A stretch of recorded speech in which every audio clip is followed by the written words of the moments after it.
Mesdames et messieurs, bonsoir. Nous sommes une fois de plus avec M. Cyril Modeste pour la suite de nos entretiens. Cette fois-ci, nous sommes dans l'acte 6.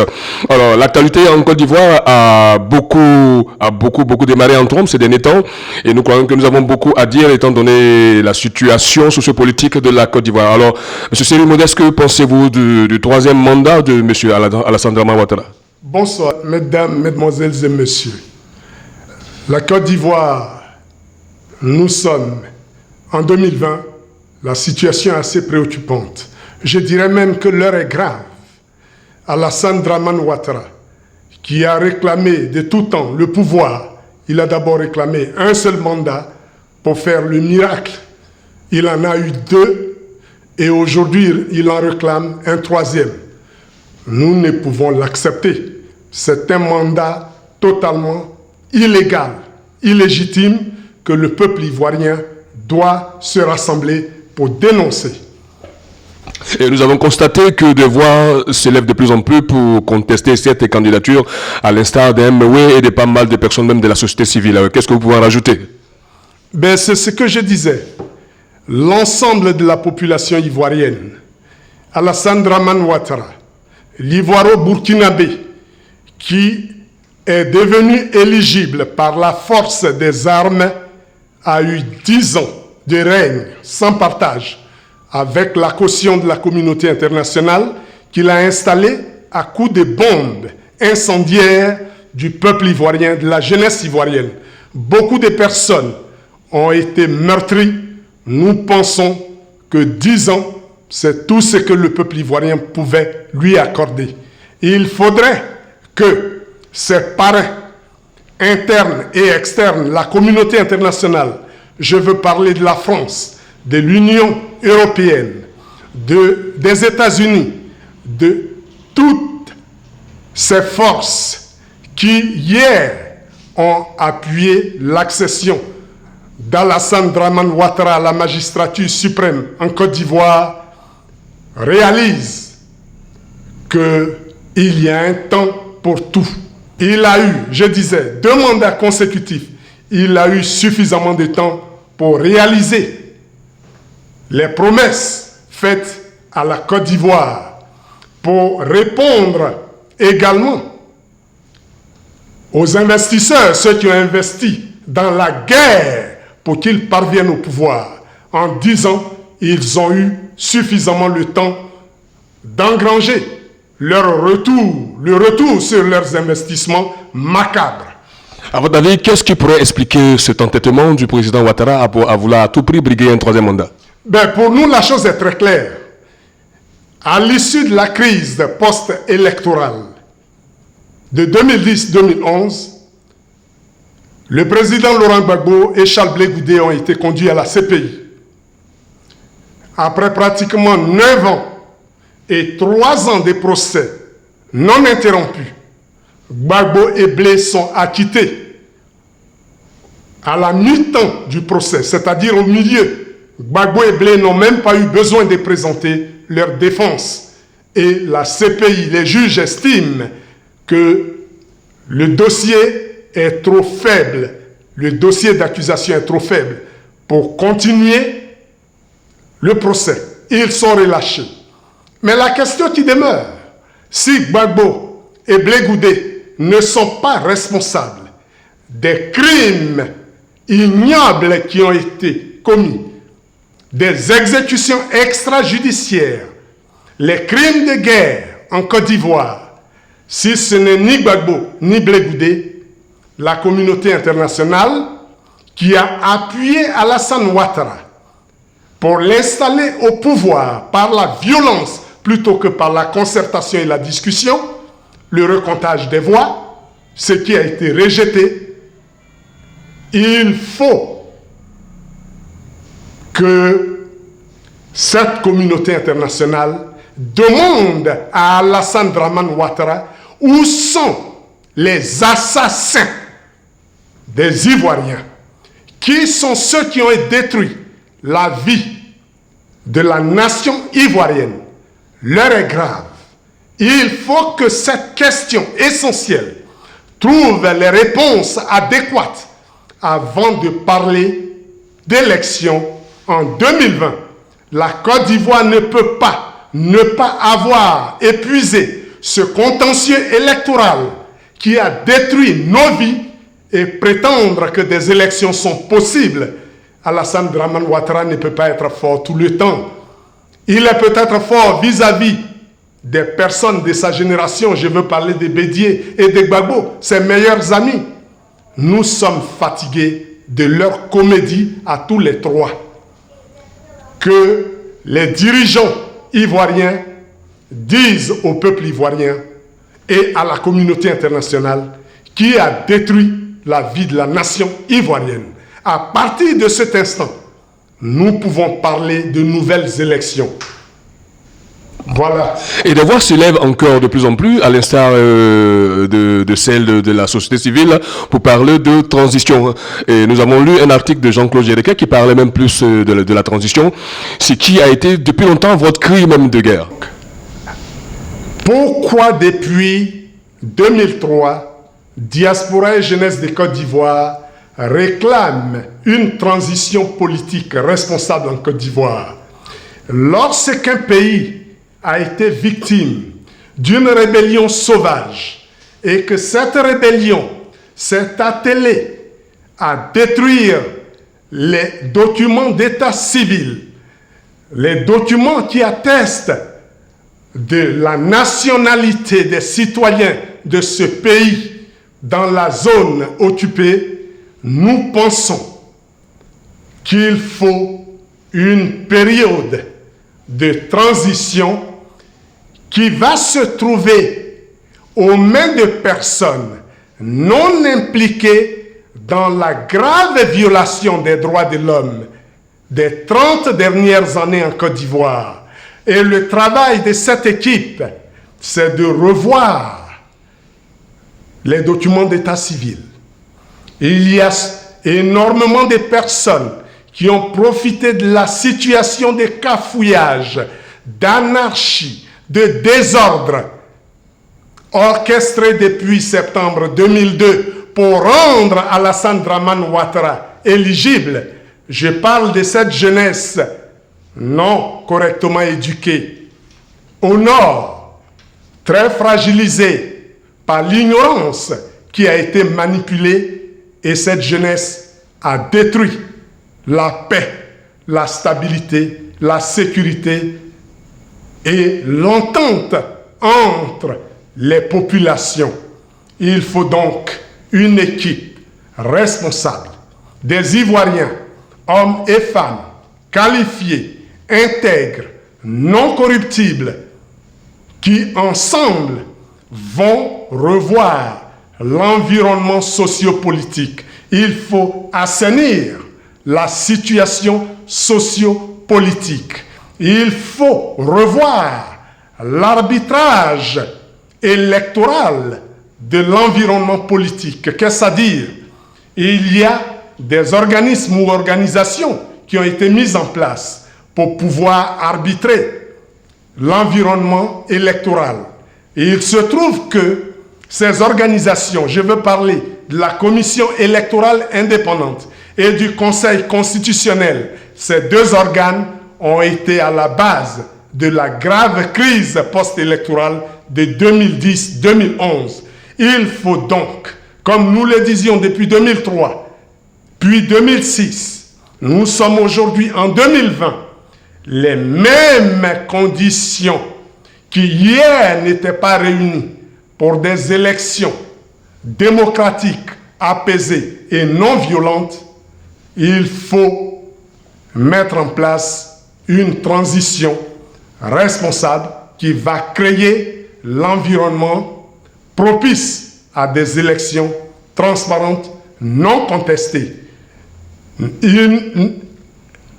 La CEI, la commission électorale, qui est censée être indépendante, qui est quand même un ensemble des partis politiques en compétition, ne peut en aucun cas garantir des élections non contestées. Et également le Conseil constitutionnel, qui est devenu une seconde chambre du parti au pouvoir, le RHDP, un ramassis de militants du RHDP qui vont décider des résultats des élections présidentielles ou même législatives à venir. Et à ce propos, nous disons non.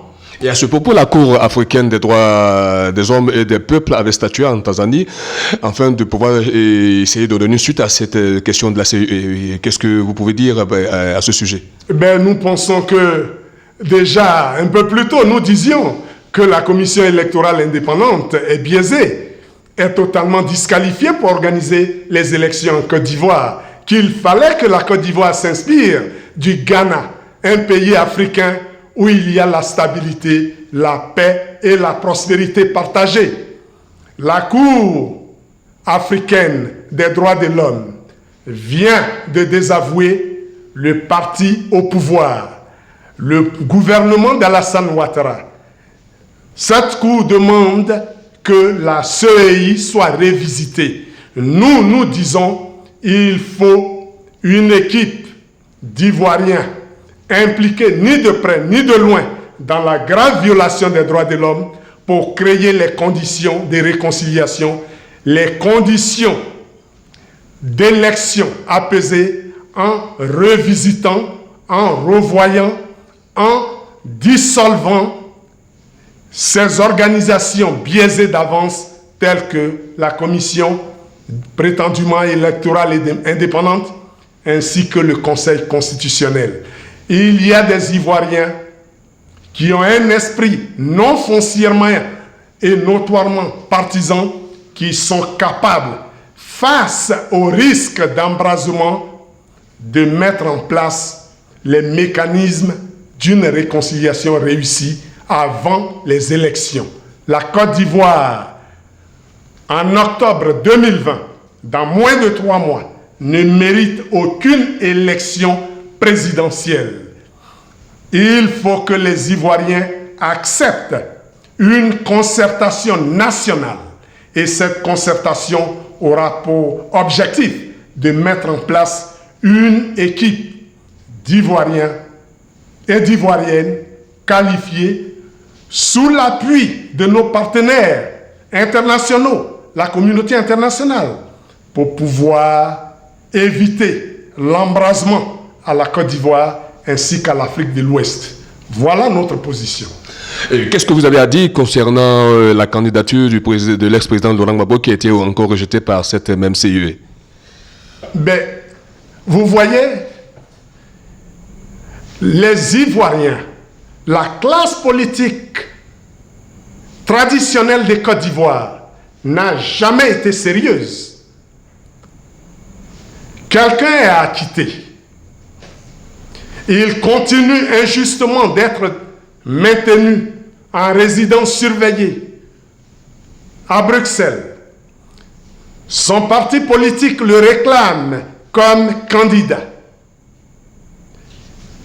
Ceux qui sont au pouvoir, le RHDP, ramènent son champion disqualifié Alassane Dramane Ouattara pour dire qu'il va remplacer leur candidat décédé.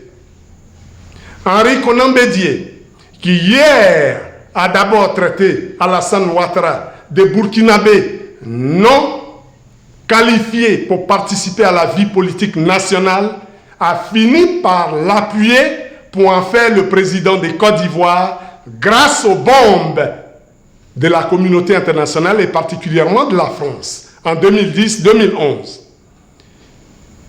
Ces 3 leaders qui se connaissent, où chacun s'est servi de l'autre, la trahison les uns, l'un pour l'autre, leur stratégie du mettons-nous à 2 pour renverser l'autre, 2 contre 1. La Côte d'Ivoire est dans l'impasse. Raison de plus pour qu'il y ait une période de transition. Cette transition va s'atteler à appeler Gbagbo Bédié Ouattara pour qu'il nous explique pourquoi depuis la mort d'Houphouët-Boigny, ils se battent. Pourquoi ils ont entraîné la vie de milliers de personnes leurs ambitions, leurs guéguerres, leurs palabres, leurs problèmes de personne a fini par avoir raison de la stabilité de la Côte d'Ivoire. Nous disons que la communauté internationale est interpellée. L'un des candidats, ou du moins candidat potentiel, ne peut pas être maintenu en otage, pendant que certains se remplacent parce que leur candidat serait mort. Mais la constitution ivoirienne n'a jamais dit que lorsque le candidat d'un parti en course décède, l'ancien candidat ou l'ancien président ou le président en exercice qui est en fin de règne peut compétir à la place du cadavre, du décédé. Nous ne pouvons l'accepter. C'est une candidature totalement illégale, illégitime. Et la communauté internationale pour la stabilité de la Côte d'Ivoire qui prétendait hier, je parle également de l'ONU, qui prétend avoir investi des milliards dans la stabilité de la Côte d'Ivoire, cette organisation internationale, elle est interpellée directement. Alassane Dramane Ouattara est illégible. Il ne peut en aucun cas participer à des compétitions présidentielles en Côte d'Ivoire, des compétitions électorales. Il a joué sa partition. C'est 10 ans, 2 mandats, 5 ans chacun. Il est arrivé à terme qu'il s'en aille sans heurte. Les Ivoiriens, la jeunesse ivoirienne, je le dis tantôt, nous sommes suffisamment qualifiés, suffisamment matures. À plus de 50 ans, on n'est plus un jeune. Mais lorsque vous voyez votre père à 87 ans, son jeune frère à 78 ans et celui qui le suit à 75 ans veulent continuer à jouer les premiers rôles pour continuer à pourrir votre vie, ce sont eux qui nous infantilisent. Mais nous ne sommes pas si jeunes que ça. Nous sommes suffisamment matures pour pouvoir prendre notre destin en main et le gérer. La Côte d'Ivoire a les compétences pour pouvoir participer à la mondialisation qui est impitoyable et pour laquelle il faut avoir les aptitudes adaptées à notre temps. Gbagbo Bédié Ouattara sont des compétences obsolètes qu'ils acceptent que nous les gérions dans des maisons de retraite. Qu'ils ne s'inquiètent pas. Nous allons leur donner une retraite méritée. La gouvernance de tout pays est comme une course de relais. Tous les trois ont joué leur partition. Qu'ils ne cherchent pas à courir notre temps de course. Nous n'allons pas l'accepter. À l'heure où la Côte d'Ivoire fête ses 60 années d'indépendance, qu'est-ce que vous avez à dire concernant une situation d'indépendance qui va aussi de pair avec cette situation quasi délétère et sociopolitique? La Côte d'Ivoire n'est pas indépendante. Il faut qu'on arrête de se leurrer. Et, paix à son âme, ce grand leader ghanéen, africain, panafricain, Kwame Nkrumah, dans les années 50-60, avait dit à Houphouët-Boigny, l'indépendance d'un pays ne s'octroie pas, elle se prend. Le Ghana, en 1957, a pris ses responsabilités. Les Britanniques qui occupaient le Gold Coast, vous voyez, ils ont baptisé cette partie du monde comme le centre de l'or, la Côte d'Or, et comme des pirates. Ils sont venus piller l'or ghanéen. Raison pour laquelle Kwame Nkrumah, qui a lutté avec son peuple, dès qu'il est arrivé, il a changé cette appellation insultante. Parce que s'il avait laissé le nom Gold Coast, tous les pirates, tous les malfrats à travers le monde seraient venus piller le Ghana. Il a donc qualifié son pays, son territoire. Il a pris le nom de l'empire du Ghana pour dire, désormais, nous sommes le peuple ghanéen, le peuple Ashanti, le peuple Nzema, Bref, la Côte d'Ivoire, Houphouët-Boigny, qui d'abord a été préparé. Oui, le colonisateur français est beaucoup plus pernicieux. Il a pris l'un d'entre nous pour en faire son ministre, mais c'était pour préparer le remplaçant des colonisateurs, le chef de la France-Afrique, qui ne va jamais libérer l'Afrique, mais qui va piller de façon pernicieuse les ex-colonies francophones. La preuve, lorsqu'on fait une comparaison des performances économiques des États africains, les ex-colonies britanniques s'en sortent nettement mieux. Les 10 pays ou les 10 États les plus économiquement performants parlent l'anglais ou le portugais. C'est une humiliation pour la France elle-même, qui n'est jamais partie. Et ridicule, elle a exploité la Côte d'Ivoire, qu'elle a appelée la Côte des Ivoires. Mais il se trouve même que cette matière première pour laquelle elle s'est établie sur cette partie du monde n'a plus de valeur marchande. Aujourd'hui, quiconque vend des ivoires est un criminel. C'est ce ridicule qu'il faut revoir. Donc, Kwame Nkrumah disait à Houphouët-Boigny, l'indépendance, il faut la prendre. Elle ne vous sera jamais, ne nous sera jamais octroyée. Houphouët-Boigny a préféré l'opulence dans l'humiliation, dans l'indignité, dans la soumission. Un autre grand leader, celui de Guinée, Ahmed Sékou Touré, il a également pris ses responsabilités. Mais c'était en leur temps. Nous évoquons leur nom pour interpeller les mécanismes non adaptés de la France-Afrique. Elle est périmée, elle est obsolète. Aujourd'hui, la jeunesse africaine qui utilise les mêmes moyens de communication, qui aujourd'hui voyage. La Côte d'Ivoire et l'Afrique est sortie de la période de colonisation. Hier, Houphouët-Boigny a hérité d'une situation de travaux forcés où nos parents et grands-parents travaillaient sans avoir de revenus en contrepartie. Mais aujourd'hui, nous avons une jeunesse exigeante, une population qui est passée de 2, 3 millions à près de 26 millions, multipliée pratiquement par 10. S'il y a des arrangements appelés des accords économiques, des accords d'échange économique, des accords de sécurité avec l'ex-métropole, mais ces accords ne sont plus adaptés aux exigences de notre temps. Qu'est-ce à dire? Il semble que le sous-sol ivoirien, lorsqu'il est exploité, lorsque des richesses sont découvertes ou à découvrir, le taux de partage, la Côte d'Ivoire serait à 12%. C'est-à-dire, si demain, en Côte d'Ivoire, on ramasse 100 francs dans les rues d'Abidjan, la France prend 88 francs, et la Côte d'Ivoire, dont la population est passée de 2-3 millions à 26 millions, continue de prendre 12 francs.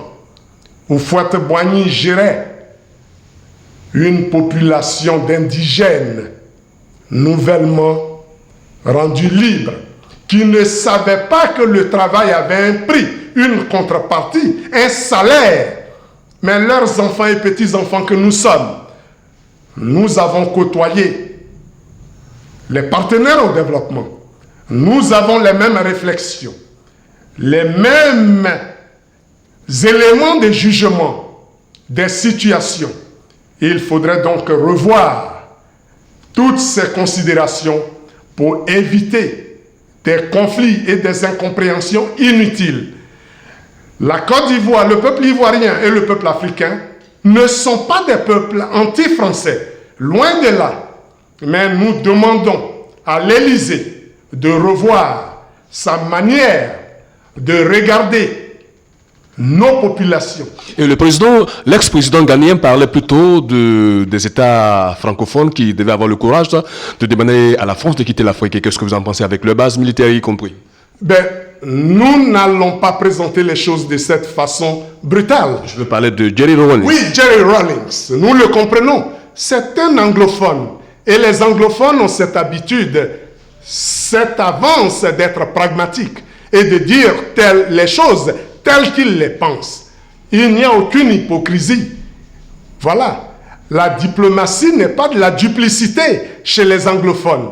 Ce qui est une triste réalité, la duplicité diplomatique chez les francophones. On va en parler surtout... on va ouvrir une brèche. Oui, je disais, la position de Jerry Rawlings, il a exprimé la façon dont il est excédé lorsqu'il voit des millions de personnes.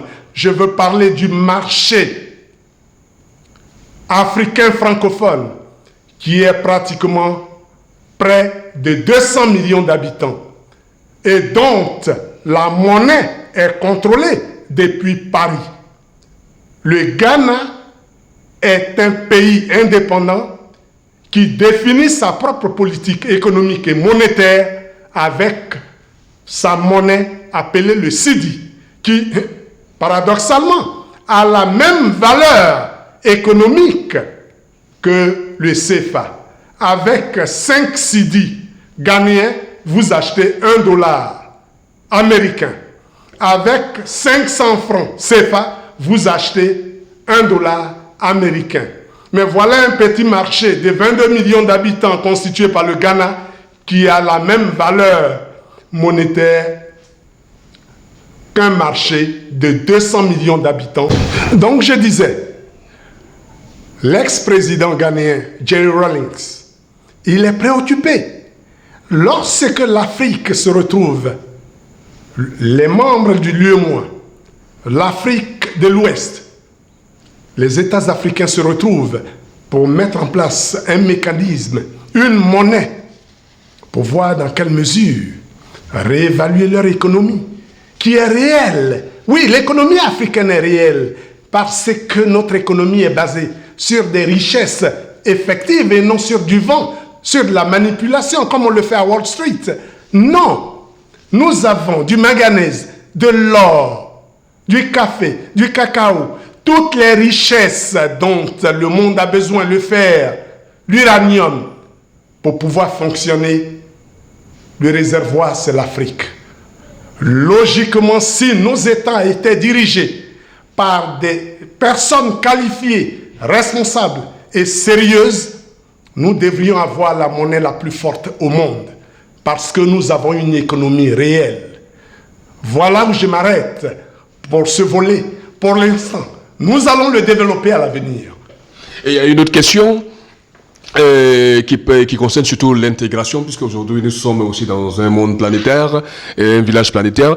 Au Ghana, par exemple, nous avons le Labour Act qui donne totalement la priorité aux citoyens ghanéens, tandis qu'en Côte d'Ivoire, on se rappelle que depuis 1978, on a vu l'ex-ministre Vané Bitra, qui était le ministre du Travail sous l'époque Oufo-Boigny, qui avait tenté, et même depuis, je dirais même depuis les années 70, Oufo et Vané Bitra qui ont récidivé dans les années 78 avec cette histoire de la valorisation des cadres ivoiriens, mais malheureusement ils sont butés sur je veux dire une pression de la CEDEAO, je veux dire les États africains, mais on se rend compte que cette même CEDEAO avait voulu faire plier les Chines au Ghana par rapport au Labour Act, mais le Ghana n'a pas regardé, je veux dire, ne s'est pas apitoyé sur ce qu'on dirait les cris, ce qu'on dirait d'orfèvres, ce qu'on dirait des États africains ou bien des États de la CEDEAO. Mais par contre, à l'instar de la Côte d'Ivoire, à la moindre escarmouche, la Côte d'Ivoire plie, et aujourd'hui on se rend compte que dans les relations d'échange diplomatique, on n'est pas logé à la même enseigne que les autres États. Mais je vous ai dit, au Ghana, les colonisateurs sont partis. Les Ghanéens sont donc responsables de leur destin. En Côte d'Ivoire, les colonisateurs ont fait semblant de partir et se sont remplacés avec des nègres de maison, dont Houphouët-Boigny est le premier chef. Les Oufouettistes sont la représentation physique des nègres de maison. La Côte d'Ivoire ne peut donc pas se doter d'une politique qui puisse véritablement faire la promotion des fils et filles de ce pays. Voilà le drame. La Côte d'Ivoire est une nation où d'ailleurs nous travaillons à ce que ce coin de terre devienne une nation. Est un ramassis de nations, de 3 nations. Il y a la nation Krou, la nation Mandingue et la nation Akan. Nous travaillons à réconcilier, à transformer la Côte d'Ivoire en une nation réconciliée avec elle-même, avec toutes les tribus. Donc, un espace qui est le siège de la France-Afrique, qui exploite de façon éhontée les richesses de l'Afrique. Qu'est-ce que la Côte d'Ivoire peut faire d'elle-même? Rien. Houphouët-Boigny mort, il est remplacé par d'autres nègres de maison. Gbagbo Laurent est arrivé, il a tenté des choses sans avoir préparé la jeunesse ivoirienne sur le plan de l'éducation, car aucun changement profond dans une société ne se fait par improvisation.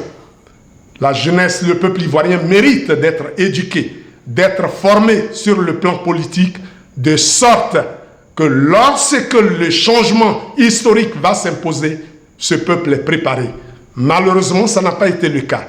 Et aujourd'hui, nous avons le plus grand, après Houphouët-Boigny, nègre des maisons. La France-Afrique, moi, j'en suis persuadé, c'est la promotion des non-ayants droit.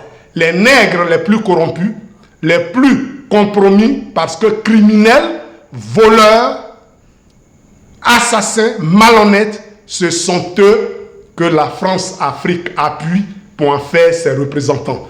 La Côte d'Ivoire est aujourd'hui aux mains de celui qui sabote toutes les actions novatrices de l'Afrique qui veut aller de l'avant. Alassane Dramane Ouattara a saboté le projet de la monnaie ouest-africaine, l'ECO. Et c'est ce que Jerry Rawlings dénonçait, qui d'ailleurs est parvenu au pouvoir pour le peuple ghanéen et non pour lui et sa famille. Et c'est ce genre de leaders qui font défaut à l'Afrique. Et c'est pourquoi j'ai l'habitude de dire, à la tête des États africains, au lieu d'avoir des leaders, des dirigeants, nous avons des dealers, nous avons des criminels qui, pour pouvoir arriver, sont obligés d'aller s'asseoir dans l'antichambre de Paris et avec les fusils, on vient les établir. Autre aspect du drame de l'Afrique, certains pays occidentaux ont investi beaucoup d'argent dans des choses qui n'ont plus de valeur économique chez eux. Les armes, oui, certains pays, certains ex-coloniaux ont investi beaucoup d'argent. Il faut rentabiliser cet argent qui a été immobilisé pendant plusieurs décennies, pendant plusieurs années. Et qu'est-ce qu'ils font? Ils viennent en Afrique, là où il y a les matières premières, brouiller l'environnement et à la fin, qu'est-ce qu'ils font? Ils nous remettent les armes pendant que nous nous battons. Nos richesses naturelles, minières et minéralières sont exploitées. Voilà le drame africain, le drame nègre. Monsieur Cyril Modeste, est-ce que vous pensez qu'il existe encore de l'espoir pour la Côte d'Ivoire d'être sauvée du naufrage? La Côte d'Ivoire sera sauvée du naufrage. La jeunesse ivoirienne, le peuple ivoirien meurtri par les 3 dernières décennies d'incompréhension, d'affrontement, d'instabilité, de violence, a aujourd'hui, en 2020, l'occasion de créer la dynamique qui va permettre à notre pays de rebondir. Nous avons donc la possibilité de nous entendre pour mettre en place les mécanismes qui vont rapprocher toutes les populations, qui vont travailler cette équipe que nous appelons le gouvernement de transition de Côte d'Ivoire, travailler à la réconciliation, à d'abord la sensibilisation, l'éducation, l'information, la conscientisation et la désintoxication des populations, de sorte que le frère malinqué du Nord ne voit pas son frère Krou de l'Ouest, du Centre-Ouest, comme un ennemi, tout comme Lacan ne continue pas de se comporter comme propriété privée d'Henri Konan Bédié, qui en fait son bétail électoral. Nous disons, l'heure est grave, certes, mais une grande opportunité s'offre à la Côte d'Ivoire à l'occasion des manipulations qui sont maintenant devenues évidentes et du fait du développement de la communication qui est désormais démocratisée à la disposition de tous les ménages, de tout le monde. Voilà que nous pouvons échanger avec chaque Ivoirien, chaque Ivoirienne, chez lui, partout où il se trouve. Que les uns et les autres profitent de cette occasion pour réaliser qu'on n'a pas besoin de s'affronter. Il est juste question que le peuple ivoirien se mobilise comme un seul homme. Partout en Côte d'Ivoire, dans les hameaux, les villages, les villes, pour dire à Gbagbo Bédié Ouattara, assez, c'est assez. Il y a des enfants de Côte d'Ivoire qualifiés, patriotes, non violents, qui sont capables de réconcilier le pays sans affrontement. Il faut leur faire confiance. Donc nous demandons à la jeunesse ivoirienne de ne pas désespérer, mais de plutôt s'organiser pour dire non au troisième mandat illégal et illégitime d'Alassane Dramane Ouattara. Et cela dans la paix. Nous allons ensemble mettre en place une transition pour créer les conditions d'une retraite apaisée, paisible de Gbagbo Bédié Ouattara, tout en mettant en place tout le dynamisme pour pouvoir aller à la prospérité partagée. Non au troisième mandat d'Alassane Dramane Ouattara, c'était le mot de fin de M. Cyril Modeste, président de Jeunesse et Diaspora de Côte d'Ivoire. Merci mesdames et messieurs, c'était l'acte 6. À très bientôt.